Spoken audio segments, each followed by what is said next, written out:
Les amis, aujourd'hui nous allons parler luxe, nous allons parler LVMH, nous allons parler certification et c'est déjà pas mal. Donc si vous me suivez sur Instagram, si ce n'est pas le cas, c'est le moment de le faire.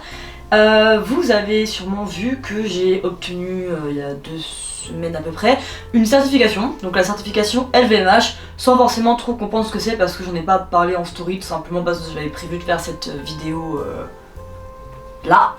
Et qu'il y a beaucoup de choses à dire, donc voilà, je préférais sortir une vidéo YouTube en vous expliquant tout parce que c'est vraiment super intéressant et je pense que ça peut en intéresser plus d'un. Donc je me tais, on lance le générique et je vous explique tout ça plus en détail comme promis.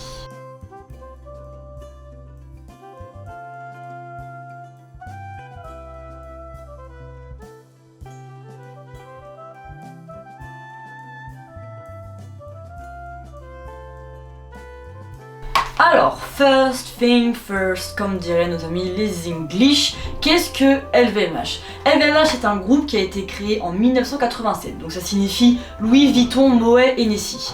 Il a été créé par Bernard Arnault, actuellement l'homme le plus riche de France, voire même un des hommes les plus riches du monde peut-être. Et c'est un groupe du coup de vêtements, de cosmétiques, d'accessoires, de bijouterie, de parfums, de montres, de vins et spiritueux et même d'hôtels.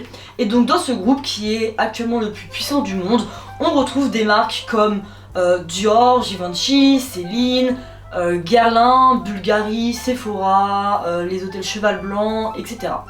Donc voilà, c'est un des gros groupes de mode luxe de la planète. Donc comme autre groupe, on peut citer par exemple le groupe Chanel, le groupe Prada ou le groupe Kering qui possède notamment Gucci et Balenciaga. Donc voilà, c'est l'un des groupes qui dirige le luxe sur cette planète. Alors, entrons dans le vif du sujet avec mes petites notes comme d'habitude. Donc qu'est-ce que la certification Inside LVMH? Donc tout d'abord, tout part du site Inside LVMH qui a été fondé en 2016. Donc je vais vous écrire et vous lire l'introduction qu'il y a écrit sur le site même. Donc ce site a pour but de attracting and developing early career professionals throughout their career path within LVMH and its maison is key to ensure we perpetuate the success of the group. Donc en gros, ce site internet et tout ce qui est dedans, donc notamment la certification Inside LVMH, ont pour but de transmettre le savoir-faire et donc de perpétuer l'histoire du groupe, les savoir-faire du groupe, le succès du groupe aussi, tant qu'on y est. Donc, le certificat Inside LVMH, il y a 2 sessions par an, une en septembre-octobre et une vers mai-juin. Donc moi j'ai participé à celle de la promotion octobre 2022. Donc c'est une opportunité pour s'immerser dans l'écosystème d'LVMH.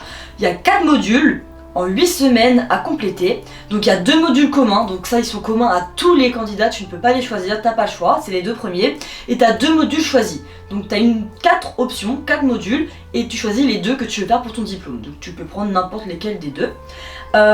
Donc ça sert à la fois à booster le CV. Donc sur ton CV, tu as écrit que tu as obtenu la certification LVMH, c'est quelque chose de volontaire, donc c'est du volontariat. Pendant 8 semaines, toi-même tu te rajoutes du travail en plus pour passer ce diplôme. Donc ça montre déjà à la fois ta motivation, ton travail, ta détermination. Et en plus de ça, si jamais tu veux postuler chez LVMH, c'est un gros plus. Parce que eux, leur but après cette certification, c'est de retenir les meilleurs dossiers, de voir les profils de chacun des candidats qui a obtenu la certification dans le but de les recruter après.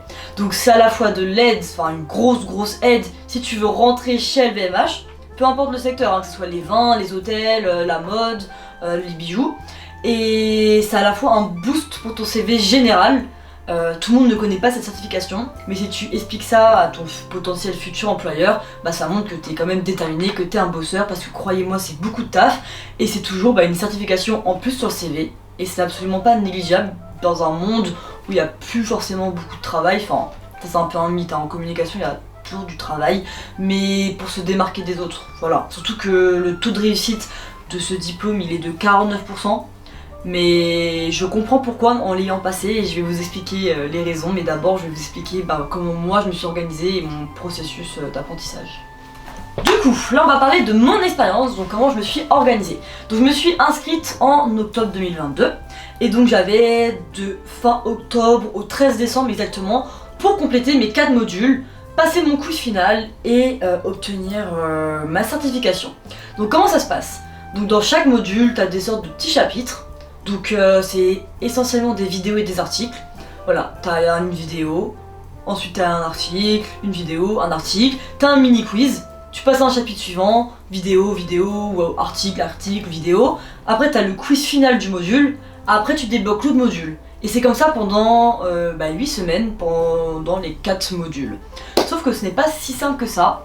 Donc au départ je m'étais dit vas-y je vais peut-être faire un chapitre par jour, une page par jour, une vidéo par jour, un article par jour. Je me suis vite rendu compte que ça n'allait pas du tout se passer comme ça. Donc en 2 semaines j'ai dû faire 3-4 chapitres, 3-4 pages.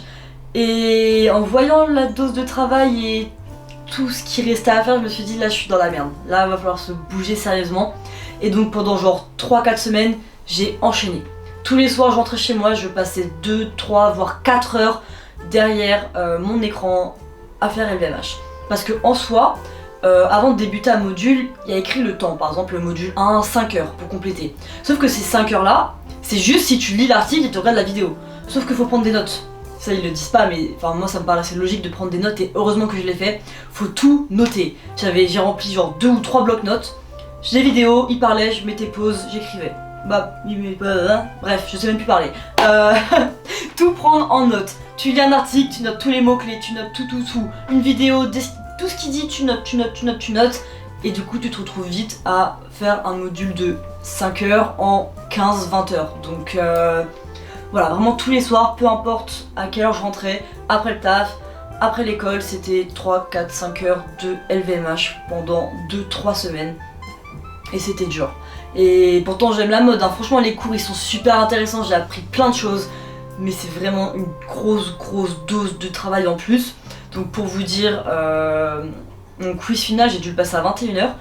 Parce que le lendemain j'avais mon oral pour mon école de mode. Et je me suis dit que si j'avais ma certification LVMH, ça serait forcément un plus pour mon dossier d'école de mode.